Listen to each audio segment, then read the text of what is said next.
शिकारपुर की सियासत भी दिलचस्प सूरत-ए-हाल अख्तियार करती जा रही है।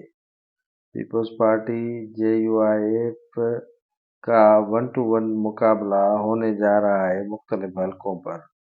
शिकारपुर में पीपल्स पार्टी, जीडीए, पीटीआई, दीगर जमातों से होता हुआ अब शामिल हुआ है जमीयत उलमा-ए-इस्लाम में साबिक सूबाई वजीर तैमूर पठान, जो पहले पाकिस्तान पीपल्स पार्टी में हुआ करता था, लेकिन इम्तियाज शेख की पीपल्स पार्टी में शमूलियत के बाद उनकी अहमियत जीरो हो गई और पीपल्स पार्टी ने उन्हें टिकट न दिया, तो जिसके बायस वो अब जमीयत उलमा-ए-इस्लाम का हिस्सा बन चुके हैं और इम्तियाज शेख के साथ मुकाबला करेंगे जमीयत उलमा-ए-इस्लाम की टिकट पर।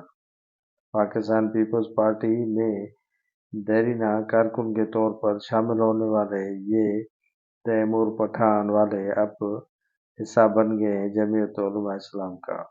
शिकारपुर में जमीयत उलमा-ए-इस्लाम और पीपल्स पार्टी में 1-1 मुकाबला होने जा रहा है।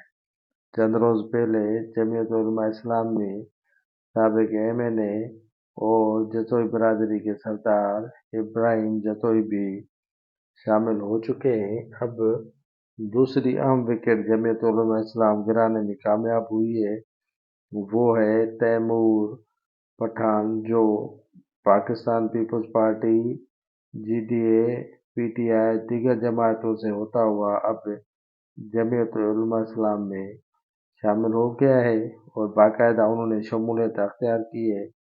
अब इम्तियाज शेख के साथ वो मुकाबला करेंगे शिकारपुर के हल्के से। देखते हैं कि कामयाब कौन होता है, तैमूर या इम्तियाज।